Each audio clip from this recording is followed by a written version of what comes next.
I think parsing what you said there really is, you guys were really lucky that Louis was there. Yeah. And I think, Big time. and you were also really lucky that you had the wit and the sense to listen.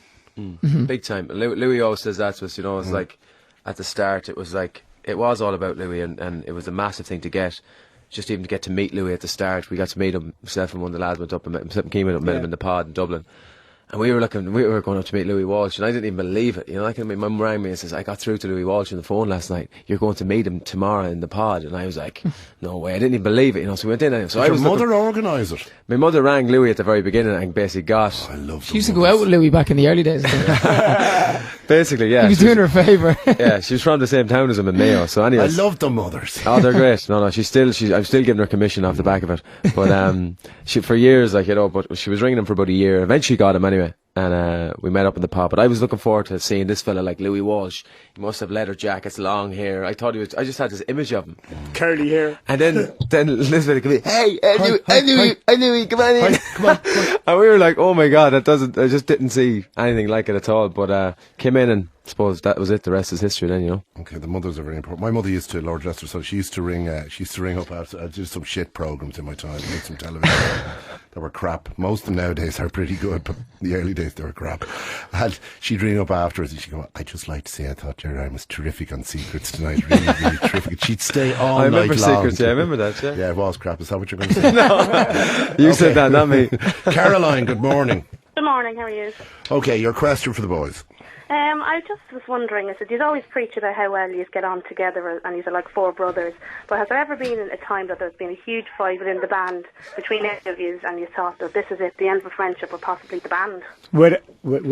Yeah, for sure, without a doubt. We had a fight last week, actually. Yeah, no, we continuously have fights. You know, I think it's not just the case. Like, I mean, every band is going to fight, and every band is going to fall out. I mean, if you're living in each other's pockets, so it's completely and utterly impossible to not fight and not fall out. From the Beatles to the Furies. Yeah. I think the key to it is to make sure that you don't stay ticked off with each other for 2 weeks. You know what I mean? It's like, if me and Shane have an argument, we might not want to talk to each other for the rest of the day. But by the time we've both gone home that evening, you can be guaranteed someone's going to ring the other person and say, oh, listen, man, I'm sorry about that today. I was just in a bad mood. And then the other person just said, fine. And it could have been the biggest row that you would ever have, in your career, in your life. But just to be able to pick up the phone and say to the other person, I'm sorry, or let's forget about it, let's move past it, I only meant this, and he only meant this, and then it's gone. So I think that's really the key to it. What are you strangling in the background there? It's my little baby, 8-month-old. He's not very well. Don't. What's wrong with the child? We think he has gastroenteritis. And he's been getting sick since the middle of last week. So I'm not a daddy, so I don't know what that means. My son actually had a bit of a vomiting bug the last few days. That's going around at the moment. It is. It's going around a lot. And with the child that young, Caroline, make sure that the doctor is there. Hydration. Plenty of fluids, yeah. Plenty of fluids. I know. But he won't take anything. I know. What's that stuff called again? To keep them hydrated? Diorolite. Diorolite. That works no wonder. I have. All right, best of luck, Caroline, with that. Thanks a million, lads. Thank you. Cheers, bye-bye. You know, it's a good... Here's Mark. Come on, let's give him a big round of applause. Hey! It's not his fault. I feel sorry. Hey, Buster, how are you? Hi, Welcome. Marky. Good man. Hi, Jerry. Hey, Mark.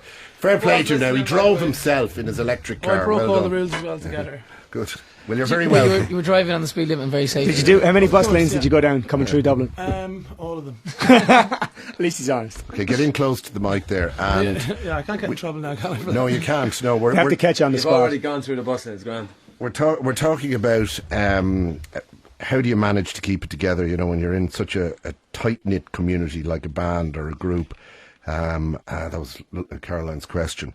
And you've got to then try and continue to operate as an effective professional unit. It's like a celebrity marriage. You know, you look at Lady Diana and Prince Charles, right? It seems to me that their marriage kind of started falling apart pretty early on. But everybody that wanted the brand, we want them to be okay together. Now, you have to make up your mind, we're going to keep the brand together and we're going to be okay together. And the Eagles managed to do that. They come to the gig in separate Cars, they don't talk. trains and trucks and boats and planes. I think there's quite a few acts like that. Yeah. The brand is very, like, we actually are genuinely friends, but we do have arguments probably every second day. and it is only human, you know, because I think it's because we're so passionate about it. You know, we all that's have the strong most important thing. I think. Yeah, we're very. It's not an argument as in you're this and you're that. It's more, well, I want to do this and I want to do that, and let's make out a resolution. And you always get to a resolution, even if you kill each other, you know, for like 2 hours. Compromise is key. Compromise is key in every kind of thing. But in every relationship, compromise is key. Absolutely. I don't actually see. All right, this sounds a bit weird, but I don't actually see that much difference in being in a romantic relationship or a marriage and being in a band. If you're intending for the thing to last for a long period of time, all of the same issues are going to be there. But that's exactly what we touched on. Honestly, without the in the past when Brian left. Stuff, you know? When Brian left, we suggested counselling, and it wasn't being funny. It was like, well, let's go sit to with a marriage somebody. counsellor. Like, Let's put everything on the table. What, you know, annoys you about him, and what can we make it better? And My Brian's not doing counselling right. There's only nothing wrong with him. that was Jerry's impression of Kerry Katona, by the way, I believe. Oh, okay. Yeah, Oh, I yeah. thought it was. Who do you think it was? No, Give me the- Kerry. But it's true, though, isn't it? It is like being in a marriage. It is, yeah. And you know, that wasn't a ridiculous suggestion. Without the sex, obviously. Yeah, without the sex. Or with the sex, depending on how nice the other guys are. It is, and you know, I think that there probably are some things that are really, really worth fighting for. And I think one of the big problems that men have, that we have, Pride. is that, yeah, and we're not good at going, maybe I'm wrong, actually, should be. And actually, I'm so up my own whatever. I can't even sit down to talk to you. So maybe we do need a third party to come in and sit down and talk. Could you imagine what a gig? Did you to be the marriage guidance counsellor for Westlife. Jerry, did you ever see the Metallica documentary? Oh, If anybody who's into music, watch some kind of monster Metallica documentary where they actually do that. They bring in a counsellor, but the counsellor was an absolute Mickey taker in the end. Like, he was there only for the money, like, and it was written all over him that it was there for the money only. Like, Well, that'd be a good profession. Like, you do Westlife on a Monday, and U2 on a Tuesday, and, you know, someone else. but I mean, if you got it right, you would become you'd become the Caesar Milan of the music world. Imagine if you were able to fix problems where a band was starting to look like it was falling apart. I mean, I was watching a documentary about Genesis. This was to be the ultimate falling apart thing. Peter Gabriel, just at the height of their career, after The Lamb Lies Down on Broadway, they're becoming an international act. I don't feel right, I have to leave. What? Jesus. The most theatrical part of the band is gone. What about the drummer? He'll sing. Okay, great. The guitar player, most fundamental part, the music, leaving. I don't feel right either. And then there were 3. Collins, I want to pursue a solo career. Oh, now there's only 2. I mean, but they kept going because they kept the head. Yeah. It's- Phil Collins eventually became the lead singer, didn't he? And Yeah, did his own and is thing. back again, the lead singer, you know, after, God help this poor young fella, from a band called Stilton. He took over from Phil Collins. I saw him actually in the Point. He was shite. It was terrible.